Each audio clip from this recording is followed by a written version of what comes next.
One. Hi, I'm Art Bergeron, and the presentation you're about to see is the presentation that I had recorded for showing by Ashland Cable in August. This presentation is all about living with memory loss. So if you are having some memory problems or someone you love is having some memory problems and you don't know what to do first, then rather than doing nothing, I give you some suggestions on how you can kind of figure this out and figure out what the problem may be and figure out what the programs may be that can help you if you have a problem. So if those are early, if you've got those kinds of early stage problems, or if you are farther down the road and you're having greater memory problems and you need to know what additional services you might be able to get in terms of home care and other things in order to help you or the person you love continue to deal with this disability, then this is really the program for you. So watch the program. If you have any questions regarding any of this, you can call me anytime, 508-860-1470. Thanks, and I hope you enjoy the program.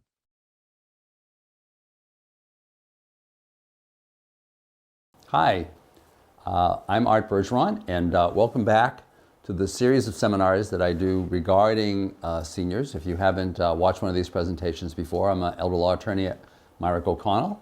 There are 70 of us at Myrick O'Connell, which means I'm lucky we all get to do what we want. I really like doing elder law.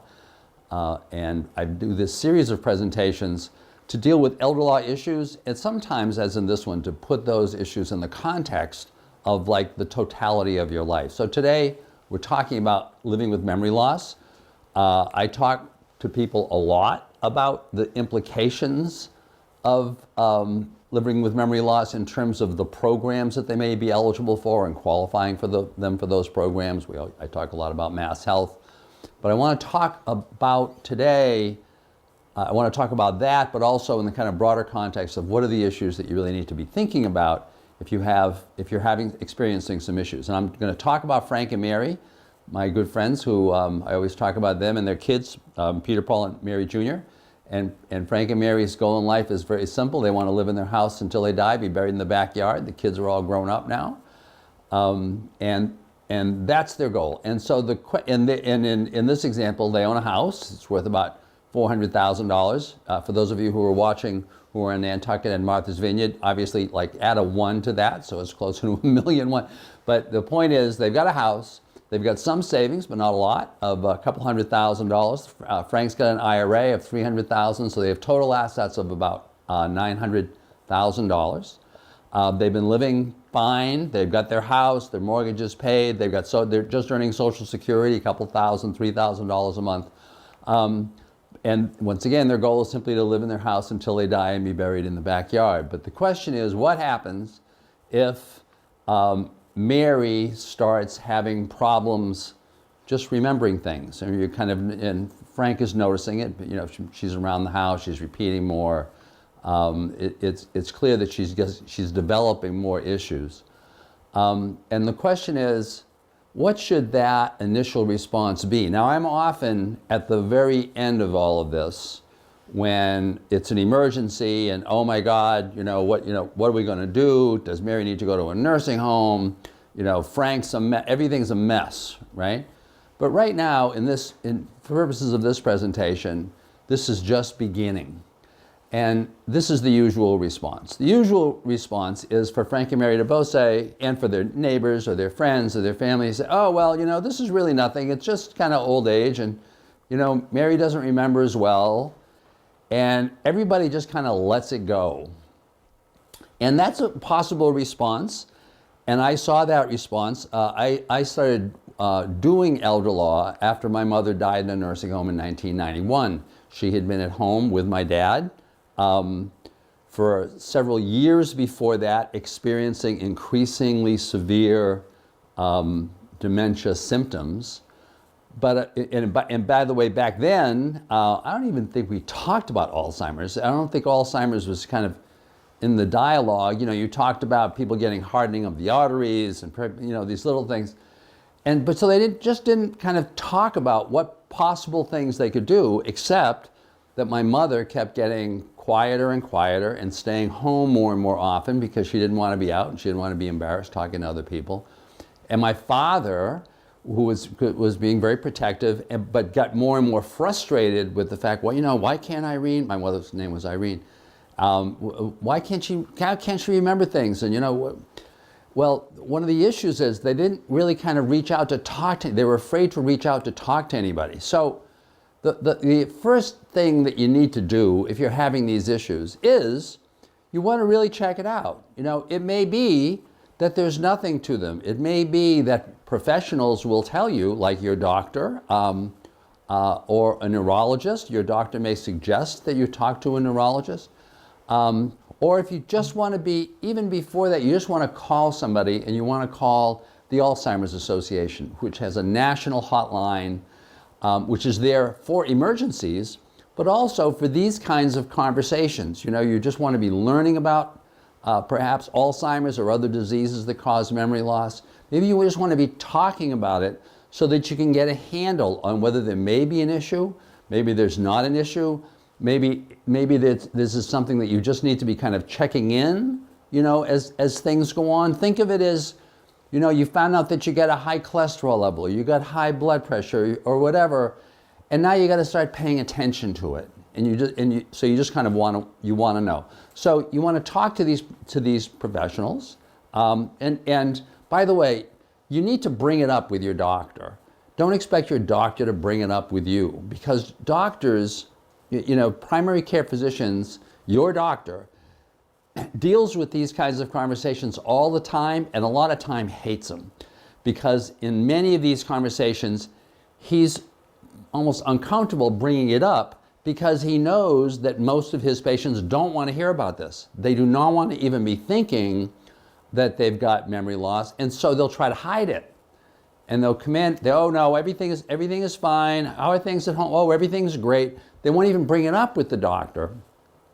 And so the doctor doesn't have a chance to really kind of have a conversation with you about that stuff. So, you know, one of the nice things about, well, one of the nice things about memory loss, that seems like a kind of a non sequitur, but one of the nice things about memory loss is that it happens over time. I mean, the bad part about this is that people have to be dealing with it over a long period of time, but the good thing is that unless you let it get out of hand, it's not a crisis. So talk to those professionals, then take a breath. Just take a breath. So the doctor says, or your neurologist says, yeah, you've got some memory loss problems. This is where things may be going. You know, it's not cancer, right? You're not about to have to go through chemo and all this other stuff and operations, and it's not back pain. I often tell my clients, if I had a choice between living with a bad back and living with a bad memory, I'll take a bad memory, right? It's not COVID. You know, you're not about to just die over this. So it is what it is. And then you've got time to figure out a plan and to figure out how, for Frank and Mary's perspective, you can do what you've said you want to do. You want to live in your house until you die. You want to be buried in the backyard. So how's that going to work out if Mary has memory problems? So the next thing you want to do, or in order to do that, in order to figure out your plan, you need to figure out the people who can figure out that plan with you. And those people are out there. There are people who are regularly dealing with the literally tens of millions of people in America who are experiencing memory loss and are in some stage of experiencing memory loss. So first and foremost, go to your senior center. Go to your senior center. Trust me, you're not the only one who has asked this question to the folks at the senior center. They can be the kind of the gateway through which you can find professionals that are in your area, and programs that are in your area. You may be able to find support groups. So you really want to talk to your senior center, either before or after you do that, because this is if that's the first call you make. One of their suggestions is going to be call the Aging Services Access Point in your area, which on Martha's Vineyard in Nantucket, where I spent a lot of time, is the local representative of Elder Services of Cape Cod and the Islands. In the Marlborough, Hudson, Northborough area, where I live, and around which I do a lot of work, it has been Bay Path Elder Services. Bay Path Elder Services just merged with a larger Aging Services Access Point, or ASAP, called Springwell. But they still have offices right here in Marlboro. You can call them, you can stop by to just talk to them about what the resources are that might be available. Finally, and this is a strong recommendation of mine. If you're experiencing memory loss issues, go talk to a geriatric care manager. Now, geriatric care managers, many still call themselves geriatric care managers. Others call themselves aging life care professionals. There's been this whole question about branding. What the point is, what these folks do, they are typically social workers or nurses or both, or larger organizations that have both, who are composed of people who really like working with seniors, and so they have a professional background, and their point in life is to help you figure out all of this stuff. So they're going to know all of the home care agencies that can provide some additional care for you at home if you want it. They're going to know a lot of these other professionals. They're going to know the neurologists. They're going to know what the programs are about, and because they're in the field and their job is to basically talk with you and people like you, help you figure out a plan, and then help you execute the plan by finding these other players, they can tell you who's good and who's not. So that you're not saying to yourself, oh, well, I really need some help at home, so what do I do? In the old days, it was like, what do I do? Do I go in the yellow pages? And now it's like, what can I find on Google? Well, that's kind of not the best way to find out necessarily who the best people are in your area. So you want to be talking to those professionals. Now, that geriatric care manager, unless you have long-term care insurance, is going to charge you for that, and that's not going to be covered by your insurance. But I'm telling you, those are the best dollars you are ever going to spend if you're going through memory loss issues, are the dollars you spend on that geriatric care manager. Now you want to figure out a plan. Now, if Mary is in the is just having some memory loss issues, but your doctor is telling you that this may be a symptom of something that's going to be getting worse in the future, then one of the issues, if you're Frank and Mary, that you need to figure out is how do you prepare in case at some point in the future Mary needs more care or Mary needs assistance. Now, if Mary and Frank want to stay in their house, they've got the assets that I went through. So they've got a house, and then they've got cash worth about $500,000. Their income is okay for what is happening with them now, but what if they need more money? Well, the only obvious, and they may not be wanting to just spend down that $500,000 right away, because that's the only $500,000 they have. They know that and they don't want to run out of money before they die. Nobody wants to run out of money before they die. So the question is, can they have a backup so that they can feel they're not going to get stressed out by really dipping into their savings? The best way is their house. If they want to live in their house until they die, then they probably want to take advantage of all the equity that they have in their house in order to take care of some of these problems. Now, there are two ways to do that. One is a home equity line of credit, or a HELOC. The other is a reverse mortgage. I would emphasize that if you have a problem like Frank and Mary's, you want to explore both of these options. The easiest option is the home equity line of credit, because you're just going to be able to go kind of walk into your local bank, and they're going to be able to tell you about that. The reverse mortgage typically is not offered by local banks, so you'll need to reach out to a person who works with the reverse mortgage company. So you want to be kind of talking about that, but I'm going to talk about that a little bit more. But I also want to mention, this may be the point before you decide whether you're going to stay in your home until you die, where you want to decide whether you want to look at other options. You may want to look at is the house that you have, the house where you raised your kids, and it's a terrific house and you got great memories, but it's just too big. It's just too big. So the question is, do you want to shrink? Do you want to get out of that house, get into a smaller house, get into a condominium, get into something that doesn't have stairs, something where you're not going to have as much yard maintenance? This may be the time to think about that. And what that will do also, or what it may very well do, is it will increase Frank and Mary's savings, because you're probably going to be able to buy something for less than than the money you're going to make by selling the house that you have now with no mortgage. So this is really the time to think about that, or to decide whether, given Mary's situation, you want to look at assisted living communities. Assisted living communities that are when my mother died in 1991, this concept of assisted living didn't exist, right? Remember back when those were really a novelty, and now they're like everywhere, and there are more being built all the time.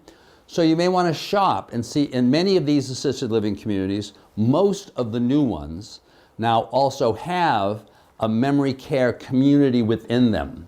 So that if Frank and Mary are there and Mary really starts experiencing problems, she can either move to the memory care unit, and sometimes that's kind of an expensive option because now you're having to pay for 2 rents, or in many of these places you can also, the person who has memory problems can participate in the programs that occur in the memory unit. They're more kind of specialized programs really designed for people who have memory problems during the day, but then go back, in this case go back to Frank at night, so you can kind of get the best of both worlds. So you may want to at least explore those. And when you're exploring those, don't start off by saying, oh, I could never afford this. Oh, I could never afford this. What you want to do is you want to check them out and see whether they could meet your needs either now or in the future. Because once again, one of the nice things about all this is you're not in a hurry, right? These are the early stages of memory problems. You're not in a hurry. So check them out, get a sense of the price, and then really sit down and compare what it would cost you in the assisted living versus what it's now costing you. Oftentimes, people, once they do those numbers and they realize that suddenly in assisted living, they've got no food bills because the meals are all there, their transportation costs are much lower, of course their taxes and their insurance all went away, right? Oftentimes you'll find when you compare all of that, the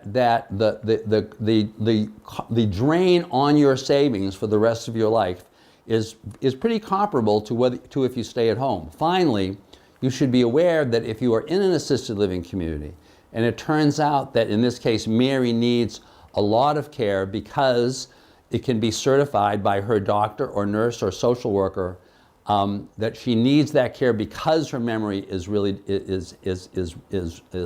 has gotten worse and she needs pretty regular supervision, then the assisted living payments, the monthly payments, could become tax deductible. So in terms of saving Frank's money, Frank's tax deferred money, his IRA, for a rainy day, he may want to save that until at some point in the future Mary needs this additional care, at which point, if they're living in the assisted living community, the payments for that care may become tax deductible. So he's using his IRA money and using 100 cents on the dollar. Finally, I want to go back to the whole HELOC versus reverse mortgage question. So, excuse me. Once again, either one of these is basically a credit card that you're getting that is secured by a mortgage on your home. So in the case of a HELOC, you're going to the bank and you're saying, okay, I want a line of credit, and if you get that line of credit, it's going to be you're going to sign a line of credit promissory note that's going to be secured by the mortgage, and the rules are going to be that as long as you don't use the line of credit, you're not paying any interest on it. If you do pull out some of the money from the line of credit, at that point, you start paying interest. From then on in, you're going to owe a monthly payment regarding the amount that you have borrowed. That's number one. Number two, the HELOCs typically have a period of time during which you can exercise this line of credit option. It's usually between 5 and 10 years. After that, though, the amount that you owe then needs to get paid back to the bank on a self-amortizing basis. The basis just like a regular mortgage where you're paying principal and interest payments until all the payments are done. Usually that period of self-amortization is fairly short, like another 10 years. What that ends up meaning is that if you've pulled out a lot of the money out of the line of credit, once it converts so that it becomes self-amortizing, the payments you have to make are extremely high. So that may be a consideration for you when you're considering this.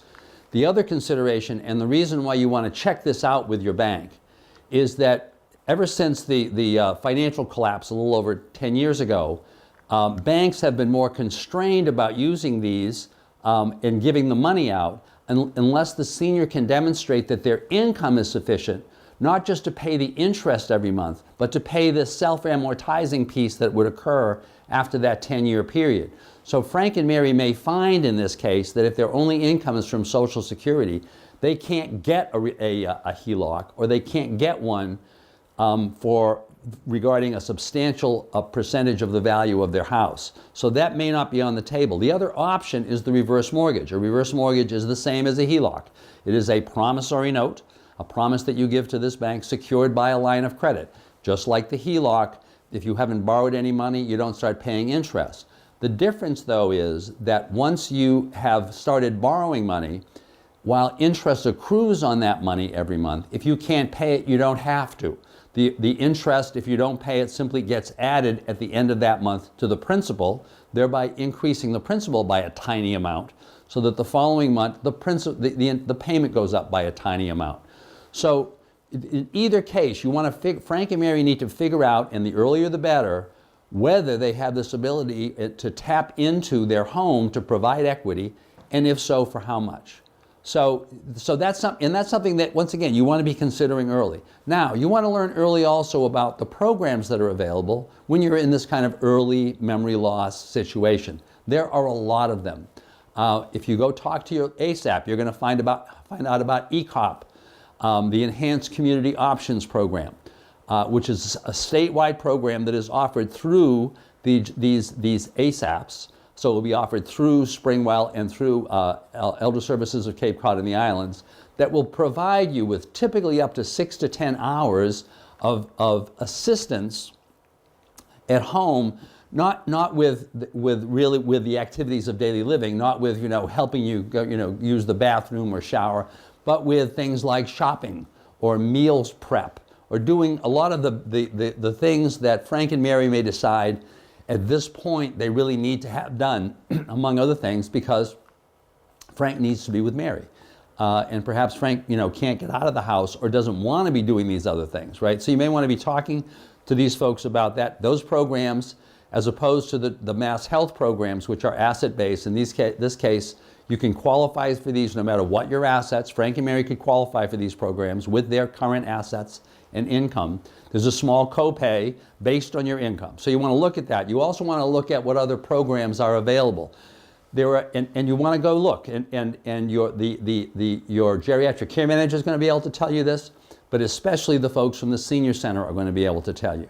And these are going to be very local. There's a great program in Marlborough, Hudson, and Northborough now called Daybreak, a program through which, if you have dementia, you can go to the program for 1 or 2 or 3 days a week and participate in the program. It's great in terms of your caregiver, because the caregiver then has time during the day, typically about 4 hours, to get other stuff done or just to go home and take a nap. For the program participants, it's great because everybody there has memory issues, and therefore the memory isn't like an embarrassment. It's just kind of like part of the program. So that's a great program. There are also standalone programs. There's a terrific one on Martha's Vineyard called the Center for Living that offers this kind of program assistance all day, 4 out of 5 days during the week.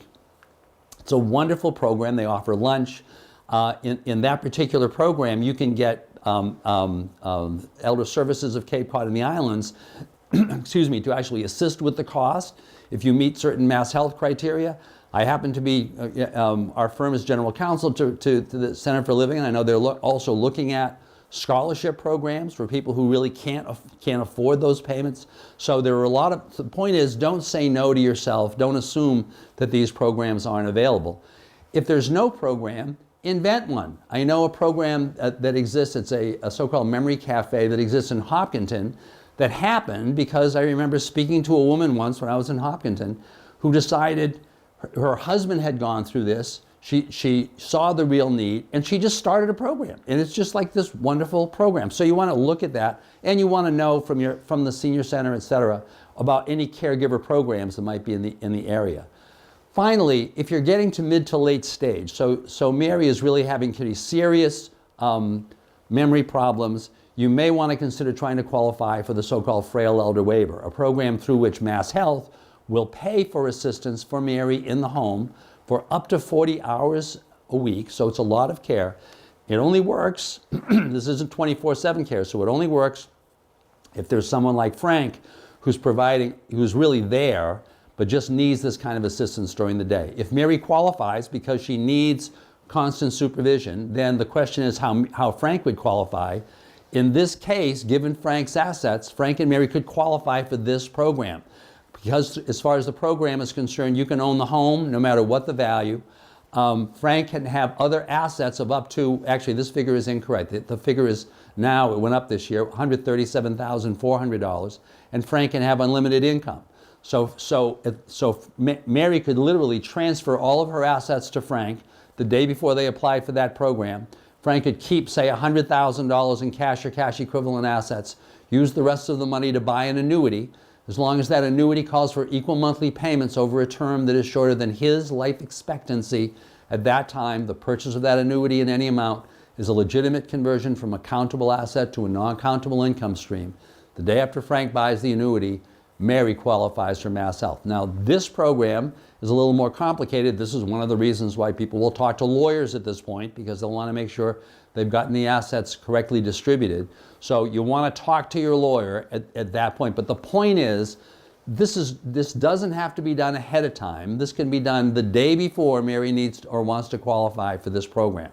So in general, and by the way, if Mary qualifies for the program, she'll pay no copay on this if her income is less than $2,543 per month, and that number changes every year too.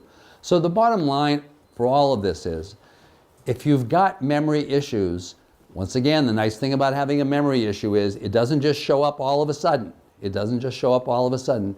You know you're having some problems. You have plenty of time to plan.